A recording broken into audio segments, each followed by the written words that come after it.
Today I want to share a very wonderful topic with you all, and I hope you understand and learn from it and apply it, and I hope it will help you, because if you are able to understand it, it will be able to help you tremendously. Okay, so the topic for today that I want to share with everyone is understanding who you are. So firstly, I would like to ask, what is the meaning of born again? Born again means to be born into God. When we were born into the world, we were born into sin. It was by default. We have no choice.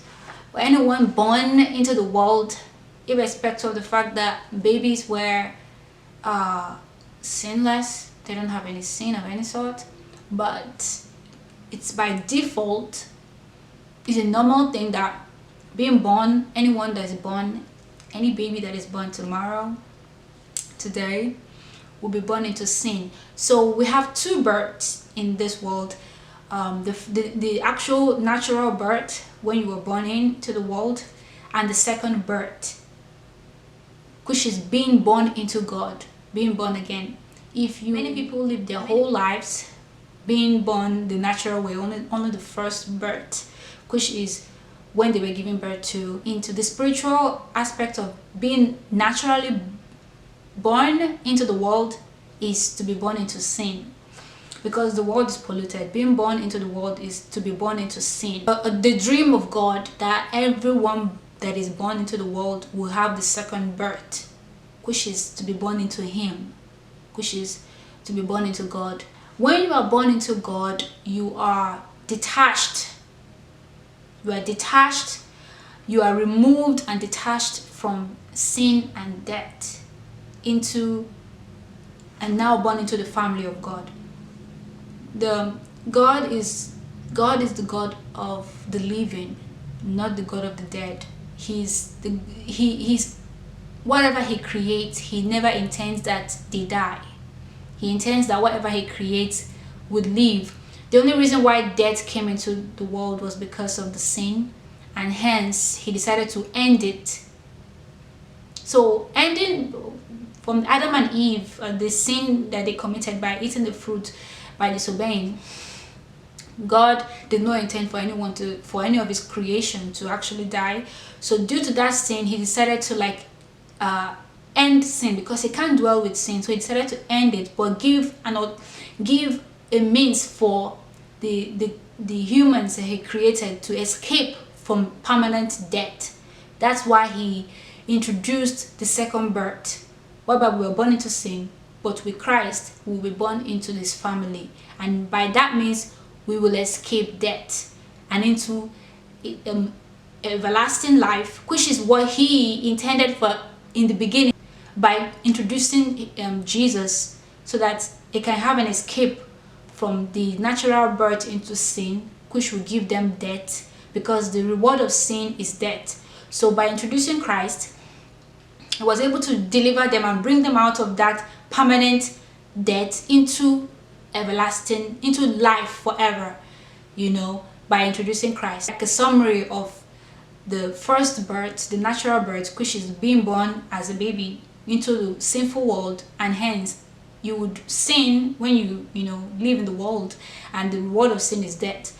But as an escape for that through Christ, which is the second birth, because when you receive Christ, when you get Him into your life, when you accept Him to rule over your life and to help you navigate life, and to introduce you into your purpose for why you have been created, you'll be born into the family of God.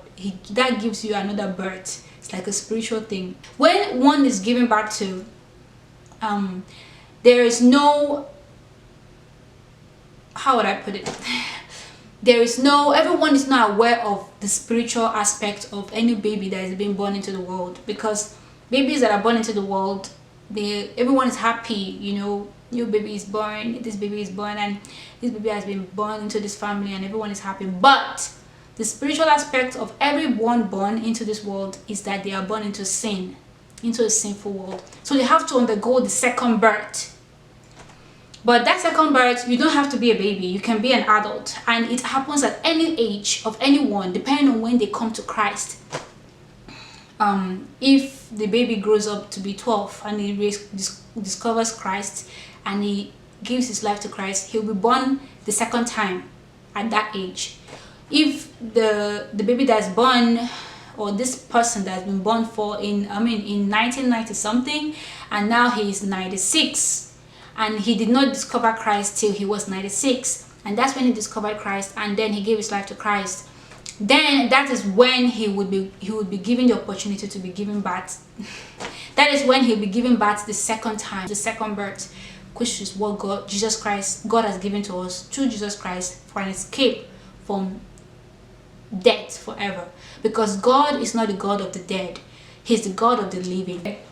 God creates, and whatever he creates lives. The only reason why whatever God creates would die or have death is because if there's sin introduced into it. And from our knowledge, all the things that God has created ever has been living, has been alive, has been used, and has been active. The angels, the cherubims, what is it called?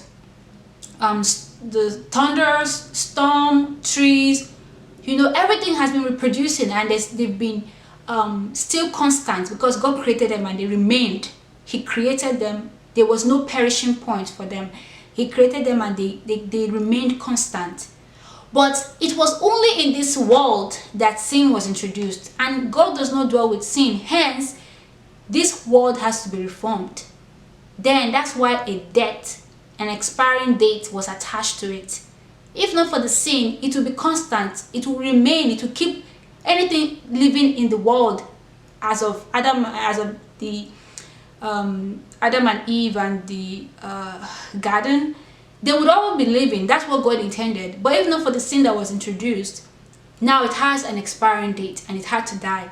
So, but God, being the God of the living, he does not create anything that would naturally be supposed to die. He creates an escape for us so that we can continue living. Those that want and would love themselves, to is to kind of receive him.